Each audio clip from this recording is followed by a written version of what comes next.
Hey everyone, so first video of 2025, so happy new year to everyone. So this is going to be the first video I'm recording on the new camera as well, so you have to let me know what you think of the sort of visual and the audio. Unfortunately the mic is still visible a little bit from the top there. The adapter hasn't come in yet, so I didn't have time to get that and get it sort of pushed up a little bit to get out of the way, so I'll try and crop videos as and when I can to sort of get rid of it.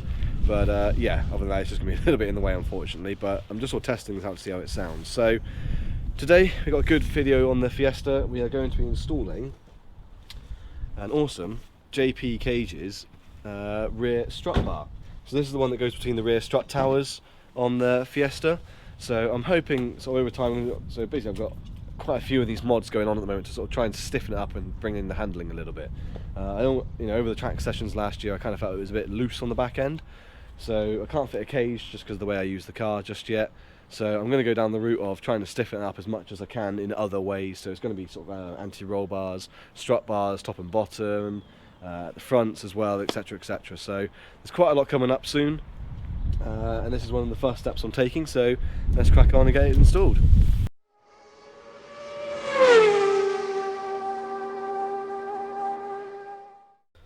Okay, so here is the bar. Really nice JP Cage's bar. I got this one in the white, but I believe there's a whole selection of colours, and I think you can even do custom colours. So I just went with the stock white that they do, or one of the colours that they do. Just think it's going to look quite smart once I've done a few more bits on the car, so I am actually looking to give the car another respray this year. So you can see where I've sort of had a quick look already. So this is the bar. I think it's 32 mil thick. It's quite a nice hefty bar, so yeah, let's go ahead and go sort of down the process of how we're going to get this in the car. Okay, so this is just sort of mocking it up. So I've just sort of balanced it there, and it seems to sort of hold itself under tension. I think this is roughly where it's going to be going on this one, sort of near the top of this tower, so where you've got this sort of seam here, just sort of around the top of that. We're going to have a look at how we're doing it. So the kit does come supplied with riv nuts and bolts. I think I'm going to do it slightly differently. I'm going to jack the car up a little bit and have a look sort of in the liners and just see if there's a slightly different way I can do it. Nothing wrong with the riv nuts, etc. It seems to hold itself under tension, as you can see. But I'm just going to have a play around and see if there's another way that we can do it just to give it a little bit extra strength. But that's the bar in. I think it looks really smart there in the boot. Really happy with that. So let's go ahead, sort of line it all up, get some sort of pilot holes drilled, and then see how we're going to get it in there. Okay, so when getting this one in, what we've done is we've started drilling the holes here. So we've got the bar on, leveled it up, and we've used this as sort of a basis. We don't want to go too far below this seam, or well, we don't go below this seam here.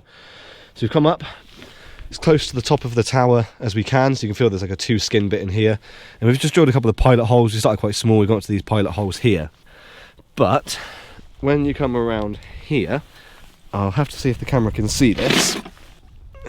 Right, so yeah, when we get underneath here, here is our shock. Please excuse the mud, I definitely haven't been going off-road. And there's a hole there, and there is one on the other side, sort of other side of the shock. So they're equal distance either side, each side of the shock. So that means that we can quite easily pass a bolt through there without needing to use the riv nut. It's quite easy to gain access up into there. You could pull this trim away to make it a bit easier, but to be honest, you can get a hand straight up to that hole easy enough. There you go, you can see the light coming through it there. Can't quite see the other side at the moment, but yeah, that's that.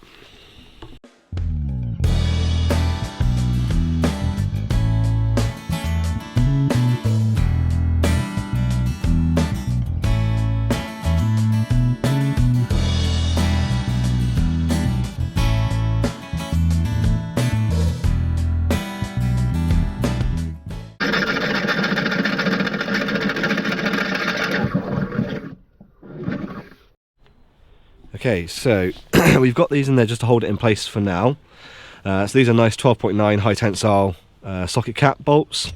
We will actually be doing it the other way. I'm going to have these actually coming through and put the nuts on this side. just to stop the nuts rusting on the other side or getting any dirt and crud and anything, just stopping the bolt from being undone. If you've got the bolt coming through this way with the thread exposed this side, having the nut on it there, it's just going to keep it all clean, and it's going to be a lot easier to maintain if I ever need to take it off. But we've got them on this way just for now, just to hold that in place. So now we can get a level out and make sure it's level on that side, and then once we've got that, we can drill these pilot holes out and then get that side done as well. So nice easy install, to be honest with you. There's plenty of access in behind here. On the other side, on the wheel outside, you just pull a bit of that carpet stuff out the way, and you've got plenty of room to stick one of these in from the other way and get the holes through. So it's easy enough without having to use the riv nuts. And I think these will be a little bit stronger and a little bit more sort of pinned against that bodywork there. So yeah, let's go ahead and get this next bit done. Okay, so we've just done a little tap and with a sort of a marker, and we're going to do a nice little pilot hole, and then from there we're going to go up to the 8mm. But yeah, on this first one through, just be really careful we're not going to be hitting into the shock, and I don't think we will be. We're the same as the other side, so it's just going to be a case of very gently drill out these small pilot holes, make sure they line up with where you need it to be, make sure we can pass a bolt through, and then go up to the 8mm. Okay, so just going up to the 8mm now.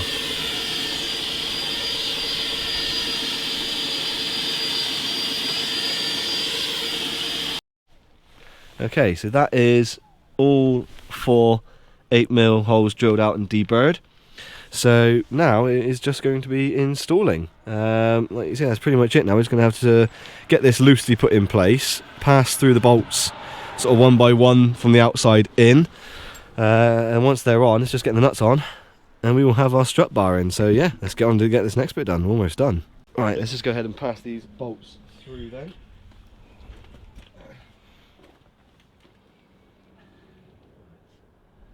There is one.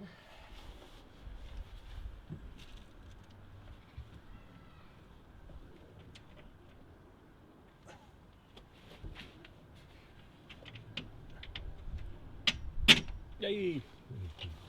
He home? Nutty? Got a nutty? Oh, I think I put it in the boot actually. No, I didn't. I lied to you, there you go.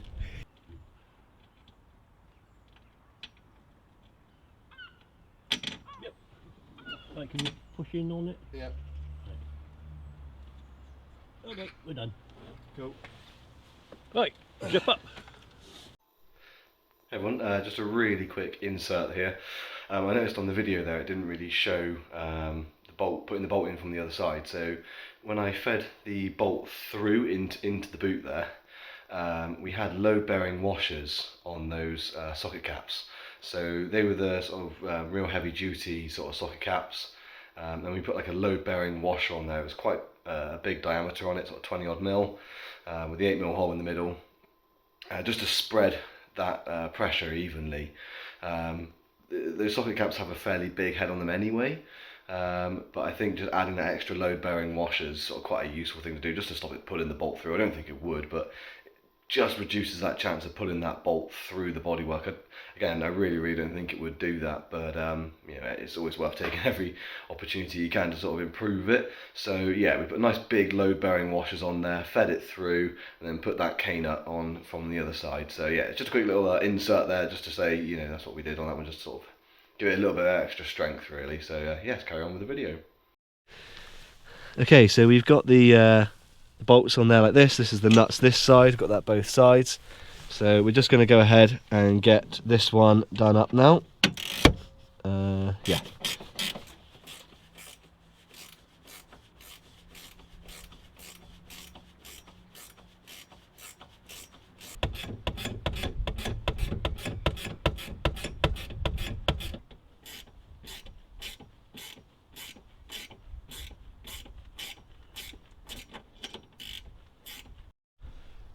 Okay, so it is all in and tight, and I really don't mind this, the bolts being that way around. They don't protrude really at all into here any more than sort of the head of a big bolt would, and using those K-nuts, they are going to lock themselves in pretty tight on that. And as long as you just check it every now and again, make sure they're not coming undone, etc. You're not running the risk of a bolt dropping out anywhere or anything like that. So, you know, just do regular nut and bolt checks on the car when you start doing these kind of modifications to go on track or to improve handling. It is important to do that anyway. So yeah, I really don't mind the bolts coming through that way. I don't think it sort of ruins the look at all. And it was, you know, dead simple to do it that way, to be honest with you. Just pulling the you know, the carpet in here back a little bit just to gain access. They didn't interfere with the shock at all, and there's no bolt coming towards the shock or anything like that. I mean, they're only going to move up and down, they're not going to move left and right, but it just takes any of that sort of out of it, really, that sort of you know, that issue with it. But yeah, big shout out to JP Cages. The bar is absolutely solid. I don't want to rattle it because we're up off in the jack at the moment, but yeah, absolutely solid. So that is the strut bar in the car. Hopefully useful to some people. Like you say, absolutely no issue really. You know, if you want to drill holes in there and put the riv nuts in and just set them and then put this in, it'd be a little bit easier because you wouldn't need to push the bolt through and line up these as you do it, etc. But you know, for jacking the car up and spending an extra sort of 10-15 minutes just doing a bit of prep, I think you've got a much more solid mount on there that's not dependent on the riv nut, you know, because the riv nut can start to spin, start to get some play after a while, I reckon. So yeah, just some nice high quality, you know, high tensile bolts. I think they're 12.9, I said, and some nice decent K-nuts on there. You know, it's really going to make the world of difference. So yeah, there you go. There is a JP Cages rear strut bar. That's how you get it on there.